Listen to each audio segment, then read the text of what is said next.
The space around Earth's patrol ship Defiant was quiet. Too quiet for Captain Jake Morrison's liking. He sat in his command chair, watching the stars through the front window. His crew moved around him, checking systems and running their normal duties. Everything seemed peaceful. Lieutenant Amy Sullivan sat at her station, her fingers moving across the communication controls. She was young but sharp, always catching signals that others missed. Jake trusted her completely. She had proven herself many times in the 3 years since joining his crew. Commander Lucas Grant stood near the tactical display, studying star maps. He was Jake's right hand, a former Marine who never panicked. If something went wrong, Lucas would be the one to figure out how to fix it. Dr. Helen Carter was in the medical bay below, probably reading through alien biology reports again. She loved learning about other species. Young Ensign Peter Davis sat at the pilot controls, his hands ready to move the ship at a moment's notice. The Defiant was not a big ship. It was not meant for war. Earth had built it for exploration and patrol duties in the outer regions of human space. But it was fast and it had a good crew. That mattered more than size. Amy suddenly sat up straight. Her eyes went wide as she pressed her hand against her earpiece. "Captain, I'm picking up something. It's faint, but it's definitely a distress signal." Jake leaned forward. "Can you clean it up?" "Where's it coming from?" Her fingers flew across her console. The bridge speakers crackled with static. Then a voice came through. It was broken, cutting in and out, but the fear in it was clear. The language was not human. The translation system kicked in after a moment. "This is Haven's Rest. We are under attack. Unknown ships. They're destroying everything. Please, anyone. We have 2 million people here, families, children. Please help us." The message repeated, growing weaker each time. Jake felt his stomach tighten. Haven's Rest was a colony world. He knew about it from the maps. The Varani people lived there. They were peaceful, with no military, no weapons. They grew food and made art. They harmed no one. "Lucas, get me the distance," Jake ordered. Lucas checked his screens. "We can reach them in 6 hours if we push the engines hard." "Do it." "Amy, send word to Council Fleet Command. Tell them we received the distress call and are responding." The ship's engines hummed louder as Peter pushed them to maximum speed. Jake watched Amy work her console, sending out the emergency message. Then she went still. Her face changed, confusion replacing concentration. "Captain, you need to hear this." She put the Council's military channel on the bridge speakers. Jake listened, and what he heard made his blood run cold. The Council had received the same distress call from Haven's Rest. Multiple species had ships close enough to help. The Corthan Empire had 3 warships only 4 hours away. The Selenar Collective had a battle group that could reach the planet in 5 hours. Others, too. Ship after ship, species after species, all within range to save 2 million lives. But no one was going. Jake listened to the excuses. The Corthan commander said they had not received proper authorization from their home world. The Selenar admiral claimed insufficient intelligence about the attackers made intervention too risky. Another species argued about jurisdiction, about whose responsibility it was to protect Varani space. They talked and talked while people died. Lucas stood beside Jake's chair. "They're not going to help." Jake's hands gripped the armrests of his chair. He felt anger rising in his chest like fire. The Galactic Council was supposed to protect everyone. That was the whole point. Humanity had joined 37 years ago, hoping to be part of something better than the wars and conflicts Earth had known. They had believed in the Council's promises. Those promises were empty words. "Captain, what do we do?" Amy asked quietly. Jake looked at his crew. They were all watching him, waiting for his decision. He knew what Earth Command would say. Follow protocol. Don't act without authorization. Don't risk a ship and crew for people who were not human. But Jake also knew something else. He knew what it felt like to hear a child crying for help and turn away. He had done it once, years ago, during the border conflicts. He had followed orders, left a colony to burn because the risk was too high. He still saw those faces in his dreams. Never again. "We're going in," Jake said. No one argued. Peter's hands were already adjusting their course. Lucas began preparing weapon systems. Amy started scanning for tactical information about Haven's Rest. Dr. Carter's voice came over the internal speaker, saying the medical bay was ready for casualties. Jake opened a channel to Earth Command, but he did not wait for permission. He simply recorded a message explaining what they were doing and why. Then he opened another channel, this one broadcasting on all council frequencies. "This is Captain Jake Morrison of the Earth vessel Defiant. We received a distress call from Haven's Rest. We heard 2 million people begging for help. We also heard the council's response. Or rather, we heard the council's silence." He paused, choosing his words carefully. "You call us furious. You call us too emotional, too quick to act. You say we need to learn wisdom. Well, we listened to your wisdom today. We heard species debate and calculate while children burned. If that's wisdom, then I choose fury. Humanity is responding to the call. To find out." The ship jumped into faster-than-light travel. The stars stretched into lines of light. Jake sat back in his chair, knowing he might have just ended his career. Earth might punish him for this. The council certainly would. He did not care. 6 hours later, the Defiant dropped back into normal space at the edge of the Haven's Rest system. Alarms immediately started sounding. The tactical display lit up like a nightmare. Over 30 enemy ships surrounded the planet. They were unlike anything in the database, organic-looking with strange curved hulls. Cities on the planet's surface were burning. Orbital stations were breaking apart. The enemy ships detected the Defiant instantly. Several began turning toward them. Lucas studied the tactical display with grim eyes. "Captain, we're seriously outgunned." Jake looked at the planet on the main screen. He could see the fires from orbit. Somewhere down there, 2 million people were dying. "Then we better be smart about this," Jake said. "We came here to help. Let's figure out how to do that without getting killed in the first 5 minutes." Peter's hands tightened on the controls. Amy began scanning the enemy ships, looking for any weakness. Lucas prepared their weapons. The Defiant was alone, one small ship against an enemy fleet. But they had answered the call when no one else would. The enemy ships looked like nothing Jake had ever seen.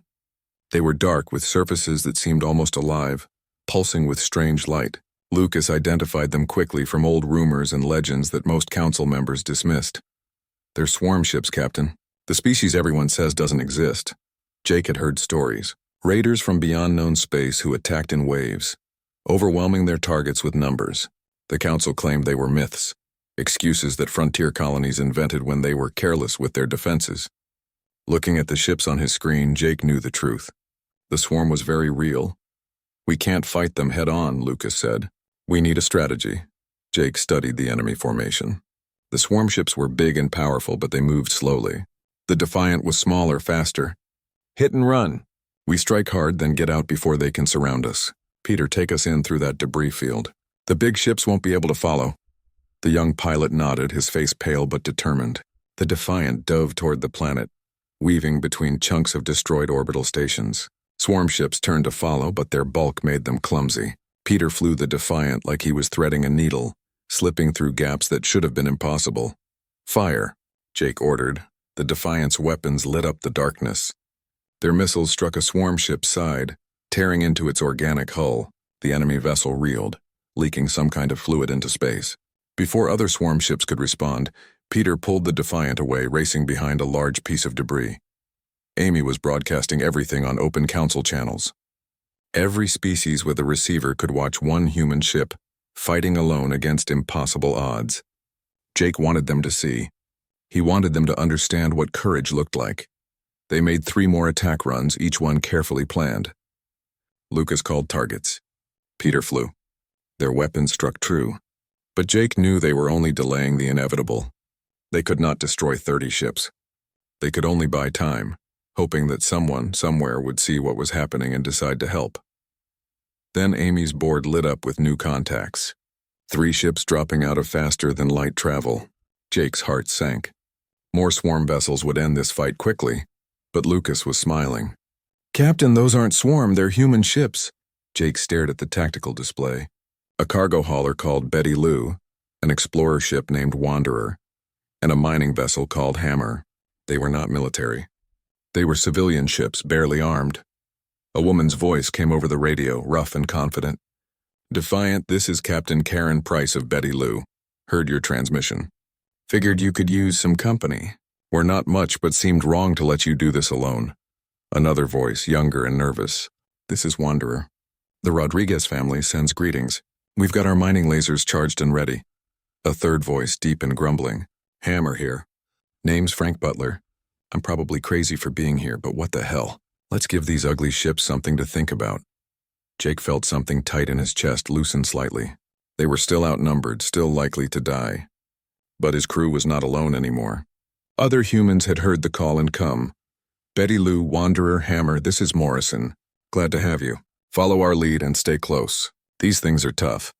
The 4 human ships formed up and dove back into the fight. Betty Lou used her cargo tractor beams to throw debris at swarm vessels, interfering with their targeting. Wanderer and Hammer focused their industrial cutting lasers on one ship at a time, slowly burning through their organic armor. The Defiant darted between them all, drawing fire and striking at weak points. It was not enough. They were still losing. Dr. Carter's voice came over Jake's private channel. Captain, I've been studying the sensor data from the swarm ships. They're partially organic, networked together somehow. I think they share information instantly. If we could disrupt their command ship, it might confuse the whole fleet. Can you identify which one is the command ship? Jake asked. Already done. It's that large one at the center of their formation. The problem is getting to it. Jake looked at the tactical display. The command ship sat behind layers of defenders. Reaching it would mean flying straight through the enemy fleet. The Defiant probably would not survive the trip. He was about to give the order anyway when Amy shouted, "Captain, more ships incoming." "A lot of them." Jake expected reinforcements for the swarm. Instead, his screen filled with dozens of new contacts. Small ships, defense boats, patrol craft. They were from species he barely recognized. Young civilizations, minor council members, the kinds of worlds that the elder species barely noticed. A translator-filtered voice came through. "Human ship Defiant, this is the Varani prayer ship Light of Dawn. We are not warriors, but we cannot watch our people die while brave strangers fight alone. We stand with you," more voices followed. Ships from a dozen different species, none of them military powers. They had seen Amy's broadcasts. They had watched one human ship refuse to abandon people in need, and they decided that if humans could be that brave, maybe they could be too. The battle changed. Suddenly, the swarm faced real opposition. The new ships were not strong individually, but together they were a force. They coordinated attacks, shared targeting data, supported each other. The humans showed them how to hit and run, how to use their smaller size as an advantage. The swarm command ship tried to adapt, but too much was happening too fast. Lucas saw the opening first. "Captain, if we're going to try for the command ship, now's our chance. Half their fleet is busy with the newcomers." Jake did not hesitate. "All ships cover our approach. We're going for their command vessel." The Defiant accelerated with Betty Lou, Wanderer, and Hammer close behind. The alien ships did their best to clear a path. Swarm vessels tried to block them, but Peter's flying was brilliant. He slipped the Defiant through gaps in their formation that closed seconds after they passed. They got close enough to see the command ship clearly. It was massive, easily 10 times the Defiant's size. Jake armed every weapon they had. "Fire everything," he ordered. The Defiant's missiles and energy weapons struck the command ship simultaneously. The 3 civilian vessels added their firepower. The command ship's organic hull ruptured, spilling fluid and atmosphere. The vessel began to list, systems failing. Across the battle space, something changed in the swarm fleet. The ships stopped moving in perfect coordination. They began acting individually, confused and uncertain. The networked intelligence that connected them was broken. The Allied fleet pressed the advantage. Without coordination, the swarm ships were vulnerable. One by one, they were damaged or destroyed. The survivors began retreating, jumping away to wherever they had come from. After hours of fighting, silence fell over Haven's Rest. The planet was scarred but not destroyed. Over 1 million Varani had survived. Jake sat in his command chair, exhausted. Amy was crying quietly at her station, relief overwhelming her. Peter had his head in his hands, shaking from adrenaline. Lucas just looked tired. Then new ships arrived. Large, powerful warships with council markings. The fleet that should have been here hours ago finally showed up. Jake received a transmission from the council flagship. The commander wanted to talk. Jake almost laughed. What was there to say? They were too late. 2 weeks after the battle, Jake stood in the most impressive room he had ever seen. The council chamber on Unity Prime was carved from crystal that seemed to glow with its own light. Every word spoken echoed through the space. translated instantly into 1,000 languages. 12 massive seats rose in a circle, each one holding an elder from the founding species of the Galactic Council. Jake felt small standing in the center. He wore his dress uniform cleaned and pressed. The uniform could not hide the burn marks on his hands from the battle, or the exhaustion still in his eyes. Around him, representatives from hundreds of species watched from elevated galleries. This hearing was being broadcast across the entire galaxy. High Chancellor Vorn of the Vryn began speaking. His voice was deep and ancient, the voice of a species that had been traveling the stars when humans still lived in caves. He listed Jake's crimes in careful detail. Jake had acted without authorization from Earth Command. He had endangered an Earth vessel for a species that was not an ally. He had interfered in a situation where the Council, in its wisdom, had decided not to act. His broadcast had inspired other species to ignore Council authority. His actions threatened the careful balance of galactic politics. Jake listened without expression. When Vorn finished, he asked Jake if he had anything to say in his defense. The chamber went silent, waiting. They expected him to apologize, to beg for mercy, to claim he had been temporarily insane. That was how these things usually went. Break the rules, then grovel for forgiveness. Jake took a breath. I can't defend my actions using your logic. Logic says I should have followed protocol. Logic says I should have waited for authorization. Logic says 2 million Varani lives were not worth risking one Earthship. He looked up at the elders, meeting their eyes one by one. But logic should serve life, not replace it. You had the power to save those people. You had ships. You had weapons. You had time. You chose not to act because saving them was not convenient. You chose comfort over courage. The chamber erupted. Representatives shouted. Some agreed. Others called for immediate punishment. Vorn raised his hand for silence. Jake continued before they could stop him. You call us furious. You're right. We're furious that in a galaxy this advanced, this civilized, 2 million people can burn while everyone watches and does nothing. You call us dangerous. You're right again. We're dangerous to any system that treats atrocity as acceptable if it follows procedure. He turned slowly, looking at all the species watching. 4 human ships saved over 1 million lives. Dozens of other species followed our example because they remembered why they joined this council. Not for trade routes or territory, but for the promise that together we could protect each other. That promise was a lie until we made it true. Several of the younger species representatives stood and applauded. The elders looked shocked. This was not how one spoke in the council chamber. This was not respectful. This was not proper. The council called a recess. Jake was led to a side chamber where Ambassador Claire Watson waited. She was Earth's representative to the council, a sharp woman in her 60s who had spent decades navigating council politics. She looked furious, but not at Jake. You've made things complicated, she said. Half the council wants to throw Earth out completely. The other half wants to give you a medal. We're right on the edge. I'm sorry, Jake said, meaning it. I didn't think about the political consequences.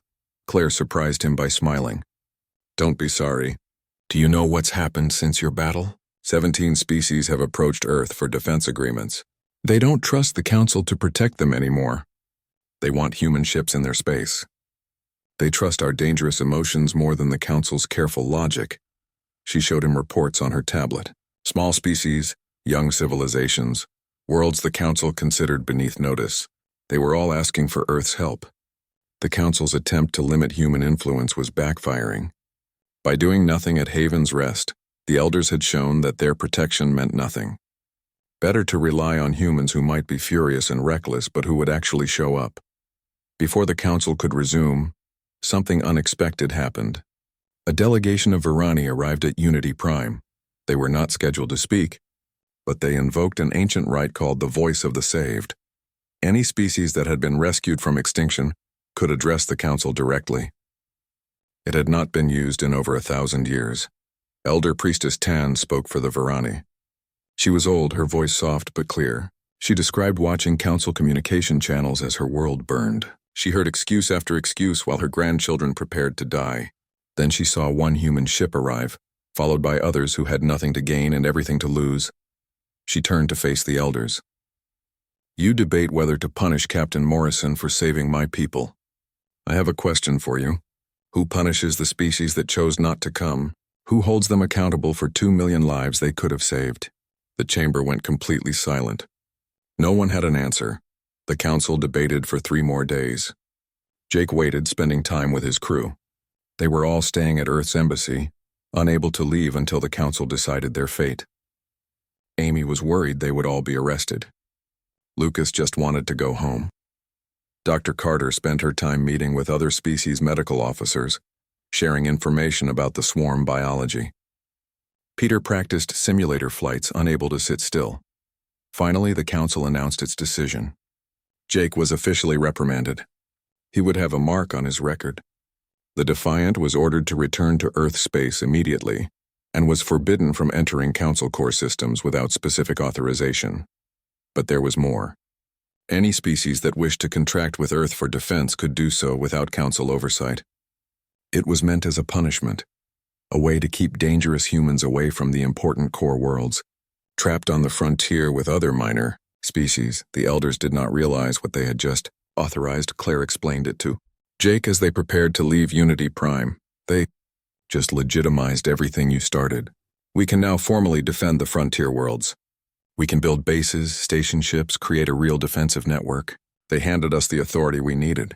Jake looked at the communication logs Amy had compiled. 72 species had now requested human military presence.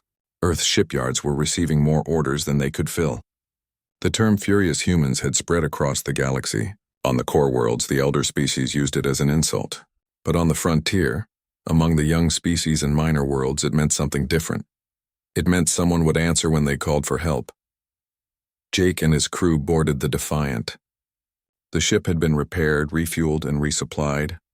As they prepared to depart, Jake received a final message from Priestess Tan. It was simple.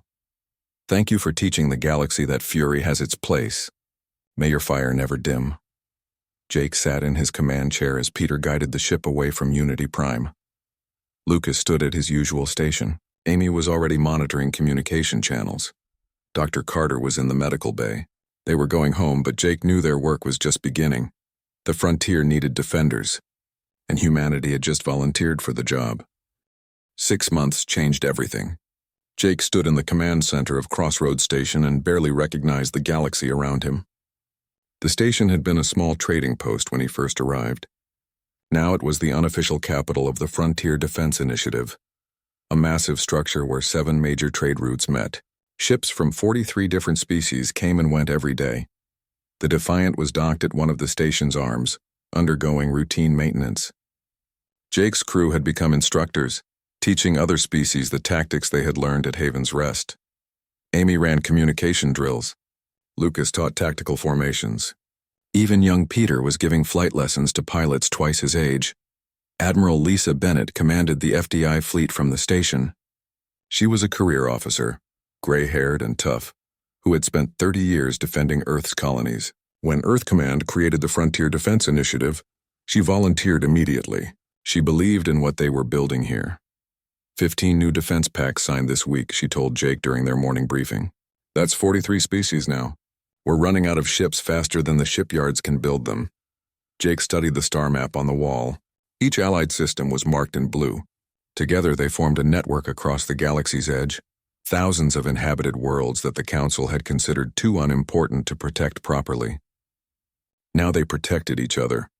Commander Alex Turner arrived late to the briefing. He was captain of the Relentless, a new strike frigate built specifically for the FDI. Turner was aggressive, always pushing for stronger defenses. He believed the best way to stop attacks was to make any attacker regret trying. We've got a problem, Turner said, throwing a data chip on the table. Swarm activity is increasing. They're probing our defenses in 7 different sectors. They're testing us. Dr. Carter had been studying swarm biology since Haven's Rest, working with scientists from a dozen species. She spoke up from her seat. It's worse than that. The swarm ships we fought were scouts. The data we captured suggests there's a much larger force somewhere beyond known space. They've been testing the galaxy for centuries. Jake felt cold. Testing for what? Weaknesses. They probe isolated systems, study response times, analyze military capabilities. They're preparing for something big. Admiral Bennett looked at the star map with new eyes. The Council still won't listen. I sent them our reports. They say we're being paranoid, that the swarm is a minor threat blown out of proportion. Turner slammed his hand on the table. They're idiots. We have the data right here. They're not idiots, Jake said quietly. They're just more worried about controlling us than facing real threats. It was true. The Council spent more time trying to limit the FDI than preparing for the swarm. They demanded reports, imposed restrictions, argued about jurisdiction. Meanwhile, the elder species kept their fleets in core territories, protecting what they considered important. The frontier was on its own, but the frontier was learning to be strong. Turner proposed a plan. The swarm was probing 7 systems, trying to find the weakest target. What if they gave the swarm what it wanted? Make one system look vulnerable while secretly reinforcing it. Turn their probe into a trap. They chose Greenfield, an agricultural world with a small population. Most civilians were evacuated quietly. The remaining infrastructure was left active, making the planet look inhabited but poorly defended. Then they waited with the Defiant, the Relentless, and 9 other FDI ships hidden in the outer asteroid field. Jake did not like using bait tactics, but Turner was right. They needed to show the swarm that the frontier could bite back. 3 days later, the swarm came. 20 ships emerged from faster-than-light travel, moving toward Greenfield in a standard attack formation. They expected easy prey. The trap worked perfectly. The hidden FDI ships attacked from multiple directions, catching the swarm vessels between them. Jake coordinated the assault while Turner led the strike force. Ships from 6 different species fought together, using the tactics they had practiced for months. The battle was fierce but short. 18 swarm ships were destroyed or disabled. 2 escaped, but Jake had let them go deliberately. He wanted the swarm to carry a message back to their fleet. The frontier was not defenseless anymore. News of the victory spread fast. The FDI had won a major battle using tactics and coordination that the Council said were impossible. Young species fighting together, led by humans, had defeated a force 3 times their size. The Council's response was immediate and angry. The elders called the ambush an act of aggression. They claimed the FDI had provoked the attack to justify its existence. They demanded Earth dissolve the Frontier Defense Initiative and submit all military operations to Council oversight. Ambassador Claire Watson addressed the Council in a public broadcast. Jake watched from Crossroads Station as she spoke. You claim we provoked this attack. The swarm has raided frontier worlds for centuries while you did nothing. You claim we're acting without authorization. The species we defend invited us. We have signed treaties and mutual defense pacts. You claim we're dangerous. Perhaps we are dangerous to a system that values procedure over people. Her words resonated beyond the frontier. Even on core worlds, populations began questioning their leaders. Why was the Council spending so much effort limiting humans instead of fighting actual threats? Why were the elders so worried about control that they ignored clear warnings? But Dr. Carter's analysis of captured swarm ships revealed something terrifying. She called Jake to her laboratory late one night, her face pale. The ships we've been fighting are scouts, she said, showing him genetic data. These biosignatures suggest a much larger force exists somewhere. The swarm has been testing us for hundreds of years, looking for the right moment to invade. Jake stared at the data. How large? We don't know. But if these scouts are any indication, the real fleet could have thousands of ships. Does the Council know? I sent them the data. They're still debating whether to believe it. Jake walked to the observation deck of Crossroads Station. Through the wide windows, he could see ships from dozens of species working together. Patrol groups launching. Supply vessels arriving. Defense platforms being built. The frontier was preparing even if the Council was not. Amy joined him at the window. We're running out of time, aren't we? Jake nodded. The swarm has been watching the galaxy for centuries. They saw a divided council, elder species focused on politics, and a frontier with no real defenses. Then we came along and started changing things. We're teaching the weak species to fight. We're building alliances. We're becoming a threat, so they'll come soon. They'll come. And when they do, the Council will still be debating in their crystal tower. He turned to face her. But out here, we'll be ready. Because someone has to be. In the darkness beyond known space, the swarm was gathering, and the galaxy's peaceful days were ending. The warning came at 3 a.m, station time. Jake was pulled from sleep by alarms that meant only one thing. Something massive was coming. He reached the command center in minutes, still pulling on his uniform. Admiral Bennett was already there, staring at sensor displays that showed impossible numbers. All across the frontier, Deep space monitoring stations were detecting gravitational anomalies. Something huge was moving through space, something that made entire star systems shake. "How many?" Jake asked. Bennett's voice was steady despite the fear in her eyes. "We've confirmed invasion forces at 17 systems simultaneously. Each force has at least 200 ships. These aren't the scouts we fought before. These are capital vessels, some the size of small moons." Jake felt his stomach drop. They had known this was coming, but the reality was overwhelming. "Sound the alert. Get every ship we have in the air." Across the frontier, the FDI mobilized. The Defiant launched from Crossroads Station with a dozen other ships. They headed for the Archer system, where 3 colony worlds were under attack. The journey took hours, but when they arrived, Jake understood how badly they were outmatched. The swarm fleet was enormous. Hundreds of bioships surrounded the 3 colony worlds, each vessel pulsing with organic energy. They were not just attacking. They were methodically destroying everything, starting with orbital defenses and working their way down to the surface. The Defiant led the defense force, but it felt like throwing pebbles at a mountain. They fought hard, using every tactic they knew. Peter flew the ship brilliantly, dodging attacks that should have killed them. Lucas coordinated fire from all their allied vessels. Amy kept communication lines open across multiple battles, but the swarm was adapting faster than they could adjust.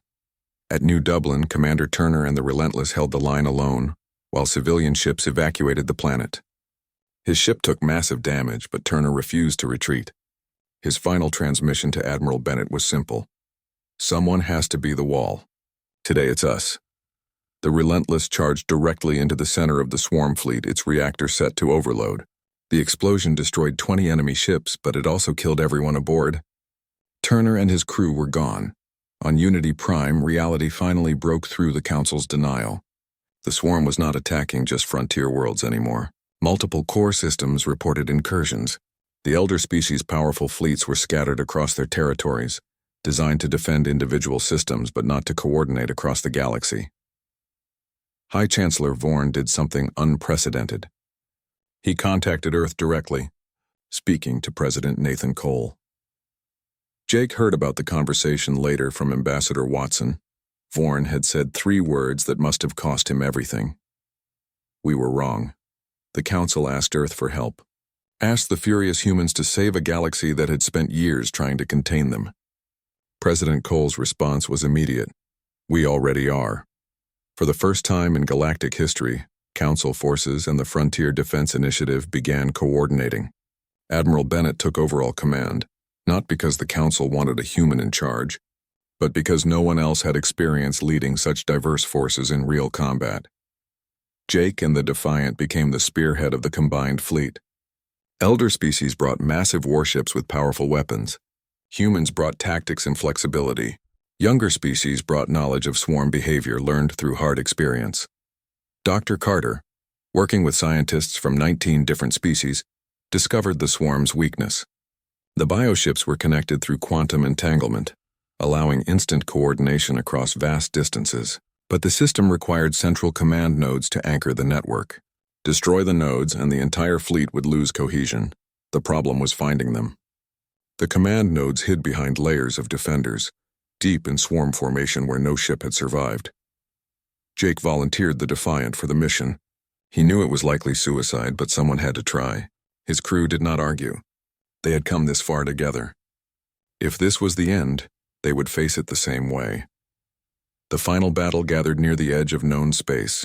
Over 3,000 ships from 78 species formed the largest military fleet in history. Jake looked at the display showing hundreds of different ship types, each one representing people who had decided to fight for something bigger than themselves. The Defiant led a strike force of 40 ships toward the swarm's central formation. They had to punch through waves of defenders to reach the command node. Ships were lost immediately. Peter flew through chaos, dodging debris that yesterday had been planets. Dr. Carter coordinated medical teams across multiple vessels, making decisions about who could be saved in seconds. Lucas identified the command node through the chaos. It was massive, a biostructure the size of Earth's moon, pulsing with energy that connected every swarm ship in the invasion fleet. They could not destroy it with normal weapons. The structure regenerated too fast. Jake knew what he had to do. The same thing he had almost done at Haven's Rest. Overload the reactor, ram the target, die for a purpose. But Commander Turner's voice echoed in his memory. Someone has to be the wall. Jake reached for the controls to set the overload sequence. Amy suddenly shouted, "Captain, the Relentless." Jake looked at his screen in confusion. The Relentless was destroyed. Turner was dead. But on his sensors, a damaged frigate limped toward them, its hull breached in a dozen places, barely holding together. It was not the Relentless. It was another frigate, the Vengeful, captained by Turner's sister, Commander Lisa Turner. She must have seen what Jake was planning. Her transmission came through, her voice calm. "Defiant, this is Turner. My ship won't make it home anyway. Reactor's already failing. Might as well make it count. Tell my brother I said he was right. Sometimes you have to be the wall." Before Jake could respond, the Vengeful accelerated toward the command node. Her crew had already evacuated to nearby ships. Lisa Turner rode alone as her ship struck the massive biostructure at incredible speed. The explosion tore through space like a new star being born. The command node shattered. Across 17 systems, swarm ships suddenly stopped moving in coordination. The unified intelligence connecting them was gone. Individual ships became confused, uncertain. The combined fleet pressed forward. What had been an organized invasion became a rout. Swarm ships began retreating, jumping back to wherever they came from. They left behind destroyed worlds and millions dead, but the galaxy still stood. 6 weeks later, Jake stood in the council chamber again. This time was different. The crystal room was filled with representatives from species that had fought together. High Chancellor Vorn spoke, and his words changed everything. "We built this council on logic alone. We were wrong. Logic without courage is just cowardice with better words. Humanity taught us that emotion is not weakness. It is what makes life worth fighting for." The council restructured itself. Elder species no longer made decisions alone. Every member civilization got equal voice. The age of the elders ended. Ambassador Watson stood with Vorn and announced Earth's commitment. When anyone calls for help, humanity will answer. Not because of treaties or obligations, because that is who we are. Jake returned to the Defiant as the ship finished repairs. His crew had survived, though they all carried scars. The swarm had withdrawn but was still out there somewhere in the darkness. "Think they'll come back?" Amy asked. Jake watched ships from dozens of species working together through the observation window. "Probably. But next time they'll find something different. A galaxy that learned to fight together. They'll find humans who taught everyone that fury aimed at darkness can save the light." He smiled, tired but hopeful, "And that changes everything."